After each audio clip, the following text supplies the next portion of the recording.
Hello दोस्तों, स्वागत है आपका हमारे चैनल पढ़ ले बेटा में एक बार फिर से। आज मैं लेकर आया हूँ 12th क्लास के लिए जो मैंने आपको पहले सैम्पल पेपर प्रोवाइड कराया था, सैम्पल पेपर 1। उसके सिर्फ आपको इस वीडियो में आंसर प्रोवाइड करवाऊंगा, ठीक है। तो इस वीडियो में 12th क्लास के हिस्ट्री का कुछ इंपॉर्टेंट क्वेश्चंस का आंसर प्रोवाइड कराऊंगा। तो अगर आपने वो सैम्पल पेपर 1 की वीडियो नहीं देखी है तो उसको भी देख लेना। बाकी मैंने 2-3 सैम्पल पेपर और प्रोवाइड करवा दिया है, तो आप उसको भी ज़रूर देखना। पहले आप उसको देखना ताकि आपको पता चल जाए कि आपको उसका आंसर आता है कि नहीं आता। उसके बाद आप इसको देखना अगर आपको नहीं आता आंसर तो, ठीक है। तो चलिए देखते हैं, हम अपना स्टार्ट करते हैं कुछ इंपॉर्टेंट क्वेश्चंस के आंसर। देखते हैं हमने पहला क्वेश्चन हमारा क्या था। दोस्तों हमारा पहला क्वेश्चन देखिए क्या था। महाभारत का विश्लेषण करते समय इतिहासकार किन पहलुओं पर विचार करते हैं, वर्णन कीजिए। एक मोस्ट इंपॉर्टेंट क्वेश्चन में से है जो पेपर में आपके आने के चांसेस हो सकते हैं, ठीक है। तो मैंने आपको पहले ये क्वेश्चन प्रोवाइड कराया था, मैं इसके आंसर प्रोवाइड करवाता हूँ। चलिए देखते हैं हमारा आंसर क्या है। दोस्तों उस क्वेश्चन का आंसर यहाँ पर देख लीजिए कि आप लोग क्या है। आपका जो ये महाभारत का विश्लेषण करते में इतिहासकार किन पहलुओं पर विचार करते थे, इसका आंसर जो है यहाँ से लेकर के पूरा का पूरा यहाँ तक का आंसर है। तो आप जो है इसको देख करके नोट कर लीजिए, आपको स्क्रीनशॉट लेना है तो आप ले लीजिए, ठीक है, जो कि मोस्ट इंपॉर्टेंट क्वेश्चन में से एक है। चलिए देखते हैं नेक्स्ट क्वेश्चन हमारा क्या कहता है। सेकेंड क्वेश्चन है आपका, भवन और वस्तु अवशेष मंदिर निर्माण के लिए एक स्रोत रहे। विठल मंदिर जो विजयनगर साम्राज्य में था के संदर्भ में उपयुक्त कथन को उचित ठहराइए। ये भी एक मोस्ट इंपॉर्टेंट क्वेश्चन में से है। तो चलिए देखते हैं आपका इसका आंसर क्या है। आपका यहाँ से आंसर स्टार्ट होता है दूसरे क्वेश्चन का, यहाँ से लेकर के पूरा का पूरा आंसर आप देख लीजिए कि यहाँ तक लास्ट है। ये जो आपको दिख रहा है ना, प्रतिनिधि करते हैं, यहाँ तक आपका जो आंसर पूरा का पूरा है। तो आप इसको जो है एक बार जरूर देख लीजिए, यहाँ तक है। आपको स्क्रीनशॉट लेना है तो जैसे भी आप देख लीजिए, ठीक है। चलिए देखते हैं नेक्स्ट क्वेश्चन हमारा क्या कहता है इंपॉर्टेंट। कृष्णदेव राय के शासन की विशेषता विस्तार और दृढ़ीकरण था, ठीक है।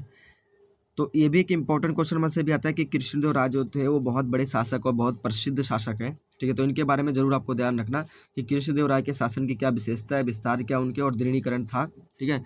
यानी उनका विशेषता जो था उनका विस्तार और दृढ़ीकरण था, इसको व्याख्या करनी आपको बतानी है पूरा का पूरा। चलिए देखते हैं हमारा आंसर क्या कहता है। ये देखिए आपका तीसरे क्वेश्चन का आंसर जो है आपका यहाँ से लेकर के पूरा का पूरा यहाँ तक है तीसरे क्वेश्चन का आंसर, ठीक है, कि कृष्णदेव राय के बारे में। तो आपको इसको भी देख करके जैसे याद कर लीजिए। चलिए देखते हैं नेक्स्ट क्वेश्चन हमारा क्या कहता है, ठीक है। नेक्स्ट क्वेश्चन देखते हैं। क्वेश्चन नंबर आपका 4th ये रहा, प्रमाणित कीजिए कि किस प्रकार गाँव में जोतदारों की शक्ति जमींदारों की ताकत की अपेक्षा अधिक प्रभावशाली होती थी। ये भी मोस्ट इंपॉर्टेंट क्वेश्चन में है कि जमींदारों की जो जोतदारों की जो शक्ति थी वो जमींदारों की अपेक्षा अधिक प्रभावशाली थी, ठीक है। तो चौथे क्वेश्चन का आंसर चलिए देखते हैं हम।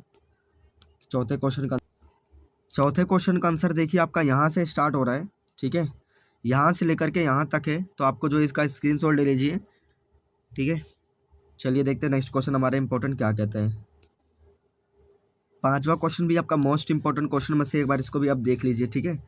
क्या कह रहा है कि 1857 के विद्रोह से पूर्व भारतीय सिपाहियों के अंग्रेजों के शासन के विरुद्ध क्या शिकायतें थी, उदाहरण सहित इनका वर्णन कीजिए, ठीक है। तो ये भी मोस्ट इंपॉर्टेंट क्वेश्चन में है, आप इसका भी स्क्रीनशॉट ले लीजिए। देखते हैं इसका आंसर क्या कहता है।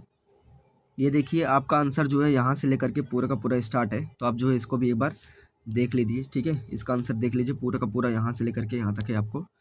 तो स्क्रीनशॉट आपका इसका ले लीजिए। चलिए देखते हैं नेक्स्ट क्वेश्चन हमारा छठा क्वेश्चन आपका कहता है, इतिहासकार साधारणतः मूर्तिकला की व्याख्या लिखित साक्ष्यों के साथ तुलना के द्वारा करते हैं। इस कथन का मूल्यांकन सांची के स्तूप के संदर्भ में कीजिए।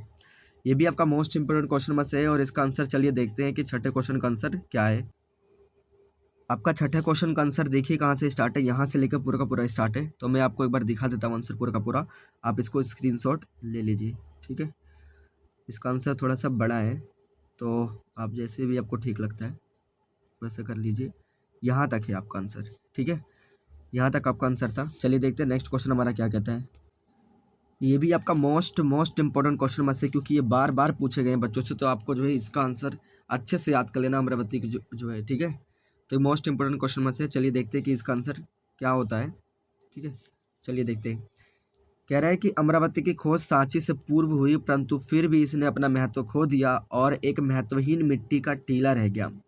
उपर्युक्त कथन को ध्यान में रखकर तर्क दीजिए कि सांची का स्तूप बचा रहा जबकि अमरावती का स्तूप नहीं बचा, ठीक है। अभी क्या कारण थे कि सांची का स्तूप बचा रहा लेकिन अमरावती का स्तूप नहीं बचा रहा, ठीक है। तो आपको इसको जो है अच्छे से याद कर लेना है आंसर देख करके। चलिए देखते हैं इन आंसर है क्या इसका। दोस्तों ये रहा, यहाँ से आंसर देखिए आपका स्टार्ट जो है, ठीक है। आपका आंसर मैं दिखा देता हूँ एक बार दोबारा से। ये देखिए कहाँ चला गया, ये रहा। यहाँ से आंसर आपका जो है स्टार्ट है, तो आप इसको जो है देख लीजिए, यहाँ से लेकर के पूरा का पूरा स्टार्ट है पूरा आपका। और भी बड़ा लॉन्ग क्वेश्चन में आंसर आता है आपका, ठीक है। तो ये देखिए यहाँ से लेकर के पूरा का पूरा यहाँ तक है, ठीक है, यहाँ तक है आपका। तो आप जो है इसको अच्छे से नोट कर लीजिए। चलिए देखते हैं नेक्स्ट क्वेश्चन हमारा क्या कहता है।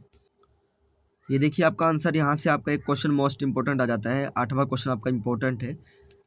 राज्य के भक्ति और सूफी संतों के साथ संबंधों का वर्णन कीजिए, ठीक है। राज्य के भक्ति और सूफी संतों के साथ संबंधों का वर्णन कीजिए। चलिए देखते हैं इसका मोस्ट इंपॉर्टेंट क्वेश्चन का आंसर है क्या।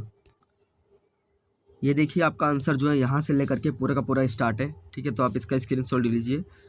चलिए देखते हैं आगे का आंसर हम अपना। ये देखिए आगे का आंसर थोड़ा लॉन्ग क्वेश्चन में है ये, ठीक है। आगे भी आपका आंसर है, ये देखिए यहाँ तक है आपका आंसर, ठीक है। तो आप जो है इसको भी एक बार, यहाँ तक है आंसर, आप इसका भी एक बार स्क्रीनशॉट ले लीजिए। चलिए देखते हैं नेक्स्ट क्वेश्चन हमारा क्या कहता है। बाबा गुरु नानक की शिक्षाओं का वर्णन, उनकी शिक्षाएं आज के संदर्भ में कितनी प्रासंगिक है, ठीक है। उनकी शिक्षाओं का वर्णन करना है आपको, और उनकी शिक्षाएं आज के संदर्भ में कितनी प्रासंगिक है आपको ये भी बताना है, ठीक है। ये भी मोस्ट इंपॉर्टेंट क्वेश्चन में से ही आपका आता है ये, ठीक है। चलिए देखते हैं कि अगला इसका आंसर है क्या। ये देखिए आपका आंसर जो है यहाँ से लेकर पूरा का पूरा स्टार्ट है, ठीक है। तो आप इसको एक बार देख लीजिए, ठीक है। यहाँ से लेकर पूरा का पूरा आंसर आपका स्टार्ट है, पूरा का पूरा जो है यहाँ तक आपका आंसर है। आप इसका भी एक बार स्क्रीनशॉट ले लीजिए। चलिए देखते हैं नेक्स्ट क्वेश्चन हमारा 10वां क्वेश्चन है, मोस्ट इंपॉर्टेंट क्वेश्चन में से आता है। व्याख्या कीजिए किस प्रकार गांधी जी के आगमन पर भारतीय राष्ट्रीय आंदोलन का स्वरूप विस्तृत हो गया, ठीक है। तो आपको जो है इसको आंसर बताना है, क्योंकि मोस्ट इंपॉर्टेंट क्वेश्चन में से। देखते हैं कि इसका आंसर क्या है आपका। ये रहा, इस क्वेश्चन का आंसर देख लीजिए। आपका क्वेश्चन का आंसर जो है यहाँ से लेके पूरा का पूरा स्टार्ट है यहाँ तक है। तो आप इसका भी जो है स्क्रीनशॉट एक बार ले लीजिए और देख लीजिए, क्योंकि ये भी कि मोस्ट इंपॉर्टेंट क्वेश्चन में से है, ठीक है। चलिए देखते हैं इंपॉर्टेंट क्वेश्चन अगला 11वां। ये रहा आपका लास्ट इंपॉर्टेंट क्वेश्चन इस सैम्पल पेपर का, ठीक है। क्वेश्चन कहता है कि वर्णन कीजिए कि किस प्रकार भारत का विभाजन एक सांप्रदायिक राजनीति का आखिरी बिंदु था जो 20वीं शताब्दी के प्रारंभिक दशकों में शुरू हुई, ठीक है। ये भी मोस्ट इंपॉर्टेंट क्वेश्चन में से है, तो इसका भी आप स्क्रीनशॉट ले लीजिए। चलिए देखते हैं कि इसका आंसर है क्या। यहाँ से आपका आंसर जो है, अभी मैंने आपको जो क्वेश्चन बताया उसका आंसर आपका यहाँ से लेके पूरा स्टार्ट है, ठीक है। तो एक बार दिखा देता हूँ मैं आपको सारा आंसर, आप इसका स्क्रीनशॉट जरूर ले लीजिएगा।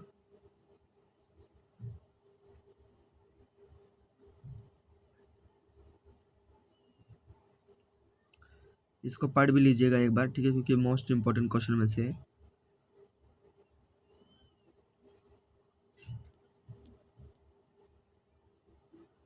ये देखिए, बस दोस्तों इतना ही था इस वीडियो में, ठीक है। तो मैंने आपको जो है ये सैम्पल पेपर 1 के सारे आंसर प्रोवाइड करवाए हैं, तो आप जो है इसको ज़रूर देखना, ठीक है। और एक चीज़ और, मैंने आपको सैम्पल पेपर 2 भी और भी प्रोवाइड करवा दिए हैं, तो उन सैम्पल पेपर को भी आप ज़रूर देखना। उसमें भी मैंने इंपॉर्टेंट क्वेश्चन बताए हैं। अगर आपको उसके भी आंसर नहीं आते तो आप मुझे कमेंट कर देना, मैं आपको उसके भी आंसर प्रोवाइड करवा दूँगा, ठीक है। तो अगर आपको कोई भी डाउट आता है किसी भी क्वेश्चन में, तो आप मुझे बेझिझक कमेंट करना, मैं आपका उसका रिप्लाई भी ज़रूर दूंगा। लेकिन आपसे एक रिक्वेस्ट है कि आप उन बच्चों को भी, अपने फ्रेंड वगैरह को भी शेयर कर दीजिए, ठीक है, जो सैम्पल पेपर या इंपॉर्टेंट क्वेश्चन की तलाश में हो, ताकि उनका भी फ़ायदा हो जाए। क्योंकि जितने भी मैंने आपको इंपॉर्टेंट क्वेश्चन बताए हैं उनके आने के चांसेस एग्ज़ाम बोर्ड के अंदर हो सकते हैं, ठीक है। ये मैं श्योरिटी नहीं दे सकता हूँ कि आ जाए, ठीक है, फिर भी मैं कह सकता हूँ कि वो आ जाए, हो सकते हैं कि क्या पता आ जाए। जितने भी आंसर मैंने आपको प्रोवाइड किया उसको अच्छे से आपको याद कर लेना है, ठीक है। आपको एक रिक्वेस्ट आपसे ज़रूर है, आपको पता ही होगा मैं क्या कहना चाह रहा हूँ, कि आप चैनल को सब्सक्राइब ज़रूर कर देना, ठीक है, ताकि इस तरह की वीडियो आपको हर एक इम्पोर्टेंट चैप्टर की, हर एक इम्पोर्टेंट सब्जेक्ट की आपको मिलती रहे, ठीक है। इस वीडियो में फ़िलहाल इतना ही, मिलते हैं नेक्स्ट वीडियो में, तब तक के लिए जय हिंद।